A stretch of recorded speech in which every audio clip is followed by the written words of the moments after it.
አንዳንዱ እንደ ባህል ሁላችንም ስላደግንበት ካስተዳደግ ከማህበረሰብ አብረው የሚመጡ ከፈጣሪነትና ከስራ ባህል አንፃር ጋር የተዛመዱ የጋራ ትግሎቻችን አሉ። አንዱ ጊዜ ነው።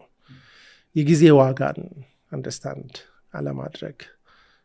ጊዜ ሁለት አይነት ነው። አንዱ ሲዝን የሚባለው ነው፣ ነገሮችን በጊዜ አለማድረግ። ሁለተኛ ደግሞ ጊዜን እንደ ሀብትና እንደ ሪሶርስ የመጠቀም። ጊዜ ላይ ያለን ነገር በጣም ብዙ ችግር አለ እሱ ላይ።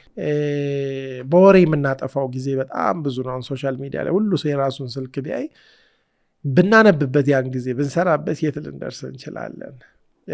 ስራ ቦታ ላይ ስንገባ አርፍደን ነው ገብተን ወዲያው ስራ እንጀምርም። በጣም ታሽተን ነው የምንጀምረው፣ ተጠያይቀን ቤተ ዘመድ ሁሉ። ከዛ ደግሞ ሻይ ጊዜ አንረሳም፣ እንወጣለን። ምሳ ሳይደርስ ነው የምንዘጋው። ሪሊ የተጣራች 8 ሰዓት የተቀጠረ ሰው 3 ሰዓት ይሰራል። ያ በጣም እንትን ነው። ከዛ መንገድ ላይ የሚጠፋ ጊዜ ስንነዳ የምንፈጥረው አርቲፊሻል ትራፊኮች አሉ። በመዘጋጋት ምን በማለት ብዙ ጊዜ ይጠፋል።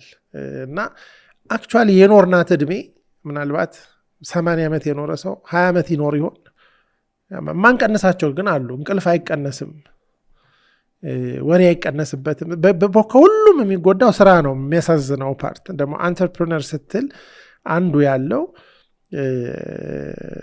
ስራ ላይ ነው እንጂ ከስራ ውጭ አንተርፕረነርሺፕ የለም። ስለዚህ ጊዜ ነው አንዱ ብዬ የማስበው።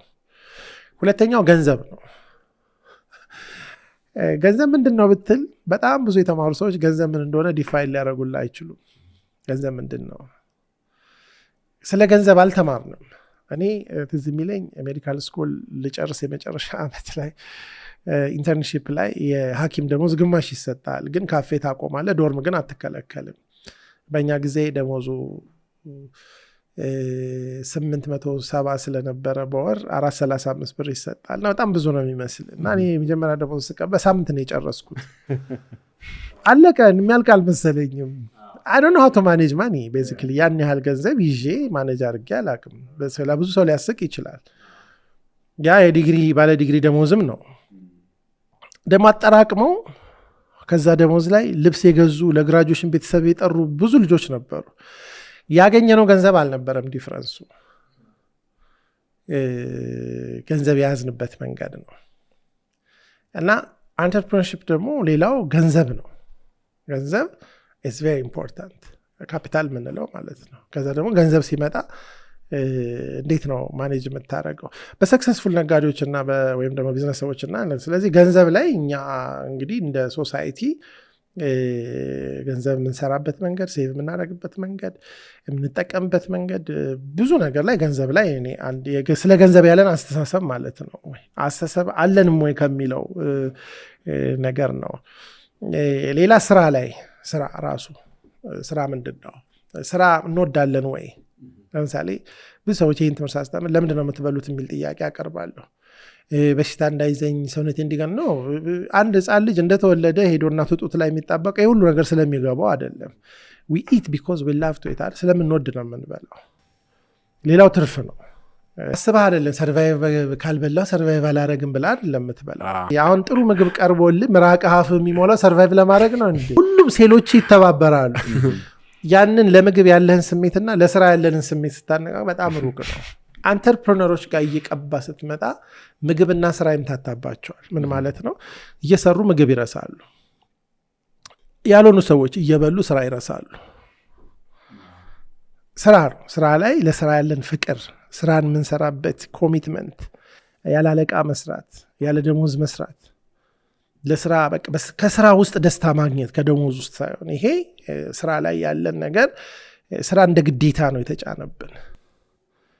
ለምንድነው አርብ ደስ የሚለን ሰኞ የሚከፋን? የሌላም ሀገር የለም ማለት አይደለም፣ እኛ ጋር ደግሞ አለ ይሄ ስራ እንትን ነው። ሌላው ምንድነው? እሱ ቪዥን። ለምን የሚለውን ጥያቄ ካልመለስክ እንዴት ልትሰራ ትችላለህ? የሞቲቬሽን ትልቁ ሶርስ ለምን የሚለውን ካገኘ ነው።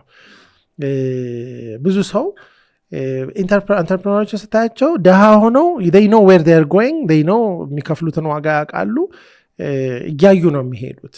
አክቹዋሊ ሲደርሱበት እንግዳ አይሆንባቸውም።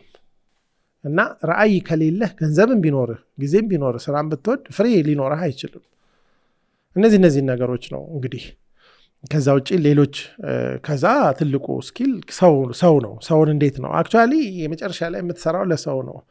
ደሞዝን የሚከፍለው ሰው ነው ያው ይባላል አይደለ? ሰርቪስን ብሰጥ ፕሮዳክትን ብሰጥ አልቲሜትሊ አንተርፕረነሮች ሰው ተኮር ናቸው። ኤክስትሪምሊ ሂውመን ሴንተርድ ናቸው። የሚፈቱትም የሰው ችግር ነው። እና አንዳንድ ጊዜ ለምሳሌ ችግር በጣም እንጠላለን። ችግር እንውደድ ማለት አይደለም፣ ግን ችግር ከሌለ ስራ ይኖራል ወይ? ፕሮብሌም ማለት ነው። ስራ ማለት ፕሮብሌም ሶልቪንግ ነው። የሆነ ሰው ችግር ያንተ ስራ ነው። አሁን እኔ ሐኪም ከሆንኩኝ የሰው በሽታን እንደ ዋለውለታ መቁጠር አለብኝ። በሽታ ከሌለ እኔ ምን አረጋለሁ? ምንም ያ ችግር ሲጠፋ ሀብታም የሚሆን ከችግር ውጪ የሚበለጽግ ሌባ ብቻ ነው። ችግር የማይፈልግ ስራ ስላልሆነ ማለት ነው ሌብነት። ከዛ ውጭ ግን ኤኒ ስራ ብትፈልግ ከበስተጀርባ የሆነ ሰው ችግር አለ እና ለችግር ያለን እይታ ነው። አንድ ሰው ተቸግሮ ሲመጣ አስቸጋሪ አድርገን ነው የምናየው። ስለዚህ ቶሎ እንዲሄድልን ነው የምትፈልገው እንጂ ችግሩን አንደርስታንድ አድርገህ ይህን ችግር ብፈታለት፣ ግን የሱን ችግር ስትፈታለት ለአንተ ይከፍልሃል፣ ገበያ ያመጣልሃል አይደል? ለምሳሌ የሆነ ነገር ላይ አንተ የኔን ችግር ከፈታ እኔ እኮ የአንተ ማርኬቲንግ ኦፊሰርህ ነው የምሆነው። ከዛ በኋላ ሌላ ሰው አይደለም ለአንተ የሚሰራ። ስለዚህ ሰውን እንዴት ነው የምናየው? የሰውን ችግር እንዴት? እነዚህ ነገሮችን ነው እንግዲህ ካልቸራችን ውስጥ ሞር መስራት ያለብን።